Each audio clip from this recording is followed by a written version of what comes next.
The upcoming film, The Kerala Story 2 Goes Beyond, slated for release on February 27, has revived the controversies that surrounded its 2023 predecessor.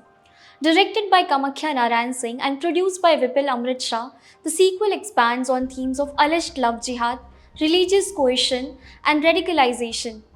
Critics say the film appears to be courting controversy to drive box office attention, much like the first installment, which grossed over 300 crore rupees despite sustained backlash over communal overtones and alleged exaggeration that critics say amount to propaganda against Kerala.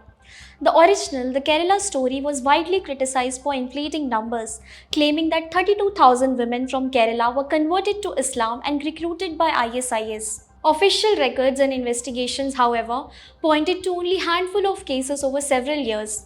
Critics described the figure as propaganda that defamed Kerala's Muslim community and undermined the state's reputation for communal coexistence. The sequel seems to follow a similar template but on a broader canvas. Despite retaining Kerala in its title, the narrative reportedly spans multiple states, prompting questions about the appropriateness of branding it as Kerala Story at all. Political reactions have been swift. Kerala Chief Minister Pinarayi Vijayan has called the film poisonous and an attempt to erode the state's secular ethos.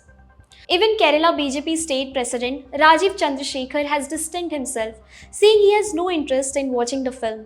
The filmmakers, however, maintain that the film is based on real victim stories and presented alleged survivors, none from Kerala, at a press conference to counter the accusations.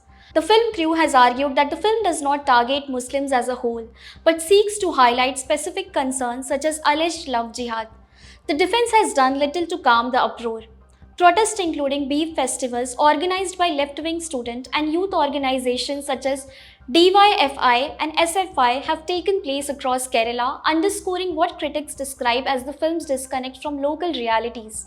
Controversy driven publicity is hardly new in Indian cinema, and in this case, the timing has drawn scrutiny. The trailer's release coincided with election season political mobilization, prompting immediate reactions across party lines. Supporters framed the film as exposing suppressed truths. Detractors describe it as an Islamophobic fiction intended to vilify minorities and a state often cited for relatively stable inter-community relations. A key flashpoint is a trailer sequence in which a Hindu woman is allegedly force-fed beef as an act of religious coercion. Critics call the portrayal culturally inaccurate and misleading. In Kerala, beef, often buffalo meat, is widely consumed across Hindu, Muslim, and Christian communities, and it does not carry a uniform social taboo. Critics therefore argue that inserting a coerced beef-feeding narrative into a Kerala setting fabricates a statewide cultural conflict and risks fueling anti-Muslim sentiment by portraying the state under the clutches of extremist Islamist activity. Defenders, including some BJP voices, say the depiction reflects real problems, though even sympathetic commentators acknowledge that exaggeration could provoke backlash. On February 19, the Kerala High Court issued notice to the producers in a writ petition challenging the certification granted to the film.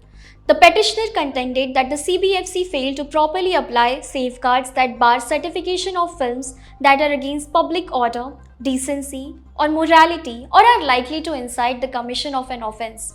The Kerala Story was also subjected to multiple litigations before the High Court and the Supreme Court. After examining certain dialogues in the Kerala Story 2, the court orally remarked that Kerala is a state that lives in harmony and that the film has portrayed it in a bad light.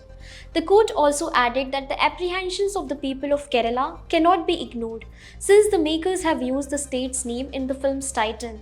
The court is scheduled to watch the film on February 25, and then they will decide whether it can be released in theatres. Nevertheless, even critics of the film would agree that the controversy has already provided much needed initial hype, and the trailer's rage bait appears to have worked.